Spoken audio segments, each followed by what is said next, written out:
Today on Crazed Performance Repair, we're going to answer some of the very common questions I get about DoD AFM type repair. Some of the questions that continue to get asked over and over again, possibly because there's so much information in some of my videos that people just missed it, or maybe they didn't see that video.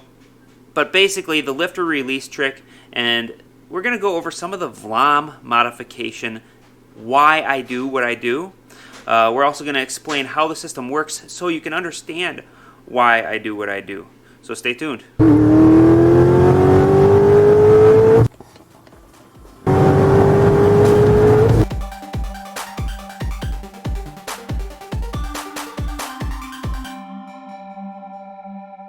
So I'm going to start off by covering a couple of things first. First off, if you have not seen my DoD release lifter trick for a flopping lifter or a loose lifter scenario where you have a rocker that's moving around, be sure to go ahead and click that link above, because that video is the basis for this video and why I am bringing this video about. Another thing is, during that video I never mentioned who to have a tune done through. I am doing lt1swap.com is the place that I go, and I'll go ahead and throw in a link in the description below, because he does it more affordable than anyone can do it. It's $50. You ship it to him, ship the PCM to him. He does the tune. He shuts the system off in your tune. So if you need a really affordable choice there, that's where you want to go there. That's another one of those things that I get asked a lot because I did not include it in that video at that time. I shortly later ended up catching on to that whole scenario. But with that, let's go ahead and get started and start talking about a couple of different things. I have a VLOM below me, so a VLOM or VLOM, a lot of people call it different things, but the VLOM stands for Valley Lifter Oil Manifold. So that Valley Lifter Oil Manifold is the part where I do what's called a VLOM mod. That's just what I call it. It's a modification to the VLOM where I add a insert in here that blocks the oil pressure that feeds the VLOM. Now, it does not block the oil pressure sensor, which is right here. Another thing that modification can be done to the direct fuel injected vehicles. So the direct injection vehicles, they have a different kind of a configuration up here because they have a direct injection pump in the way for the sensor to come out the top. At least that's my understanding. Either that or it's some fuel lines. I have not had the pleasure to work on one yet. I imagine in the future I will. But what I have worked out with these people so far is you could still add my little VLOM plug into the port, but instead of going in the oil pressure, or where the oil sender goes, the oil sender is sitting here. So you have to install it in with the slot aiming at the oil pressure sender. And there's like an Allen head in this spot instead. And then of course there's a boss like this coming out, and that's where the oil pressure sensor is. So just a little side note on that. Now, why do I plug this hole? So this is kind of like an insurance policy. The entire VLOM mod is basically like an insurance policy, just in case the VLOM is the source of your failure in the first place, as far as it not acting correctly during the off state. Now, most of these conditions fail because, or most lifters fail because of a situation of lack of oil pressure, and this lack of oil pressure comes from various different things. It could be from the screen that's under here. If it's that, then you know that this isn't necessarily your problem. If that screen is just completely covered in sludge and mud, then you could just say, okay, it was the screen, no big deal. And you don't have to do the VLOM mod. You can get by without it in that scenario, and you'd probably be fine, but I still suggest doing at very least cutting the gaskets, and I'll explain that in a second too. So this part here, why do we block this off? So it's feeding oil into here, right?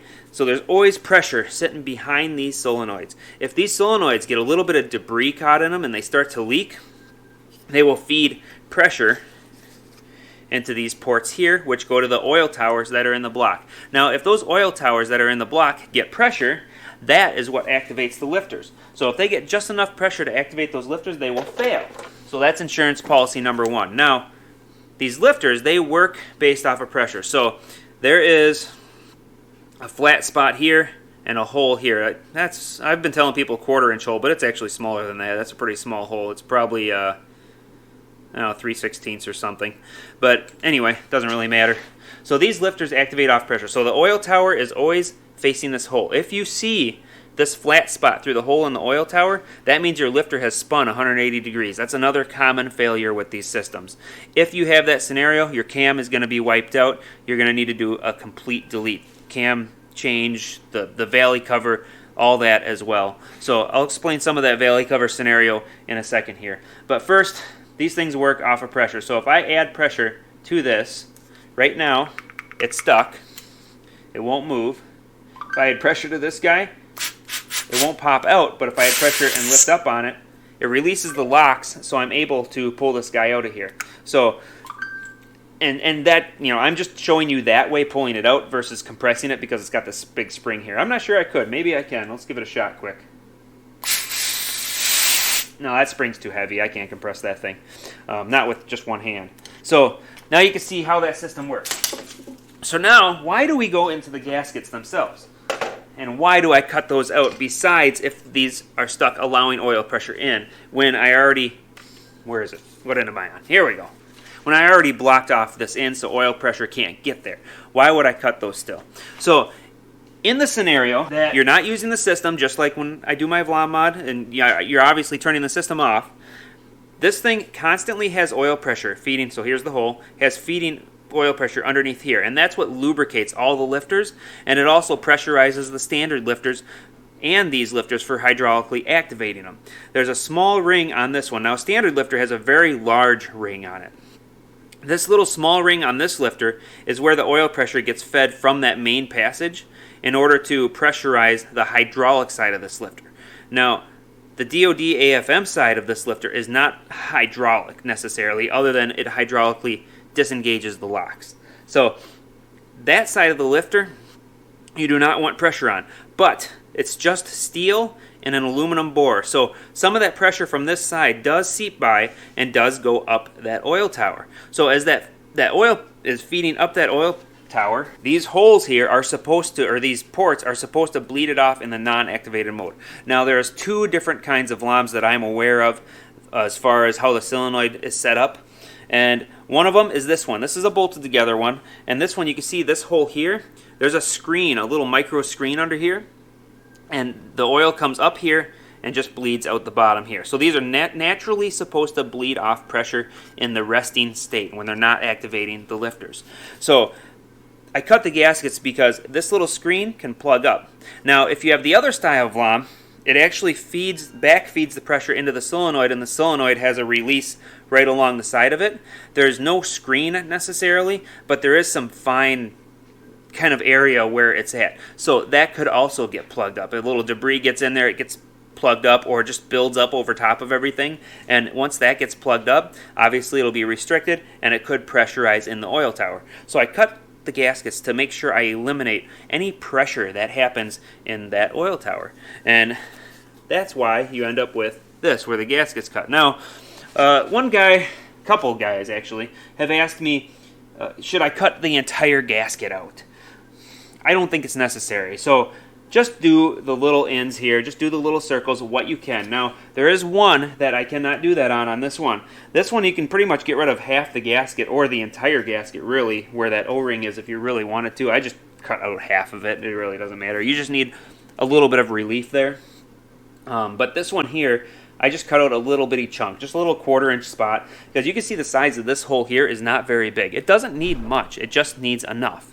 So be sure to cut those gaskets. Do not cut this gasket. You will end up with a severe oil leak. This is for the main oil feed.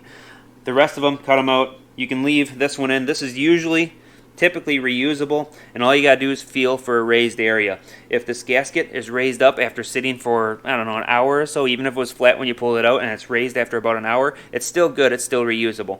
If after an hour, roughly, you come back and it's still flat, it's still flush with the plastic, don't reuse that gasket, it's junk. You're going to have to get an outside gasket or an entire gasket and snip these little pieces. When it comes to the gasket, if you can find a source for the outside shell of the gasket, it's going to be way cheaper than if you get the entire gasket. The entire gasket, for some reason, they ask a pretty high price for the entire gasket. One more last little very important note that I want to make sure that I make about the VLOM scenario and the type of valley plate or VLOM that you are using. If you do my trick, the VLOM and what I just talked about is the perfect solution. If, however, you end up doing a DoD full delete where you replace the lifters with non-AFM DoD style lifters, and you go as far as, replacing the camshaft, the whole 9 yards, you cannot use this VLOM. You cannot use any VLOM. You should be using a non-DoD AFM valley plate. And I'll go ahead and throw a picture somewhere on the screen here for you guys to look at what that actually looks like, so you can go ahead and compare it to this one. And you can see on this one here you have all the solenoids and whatnot on this side, and then on this side here you have the passage looking castings going on the casting, and on the other one it's smooth and O-ring sealed. So just a definite important note that if you try and use this, especially if you have these gaskets cut and you try and use this, you will have no oil pressure whatsoever, because the lifters are designed differently without AFM. So if it does not have DoD AFM, those lifters allow oil to go all the way around them. It'll shoot straight out of that tower and you'll lose all engine oil pressure. So very critical note that I figured I'd add to this video. So that pretty much covers what's going on with the VLOM modification and why I do what I do. So if this video was helpful to you, please like, share, subscribe, and as always, hope to see you on the next video. Thanks for watching.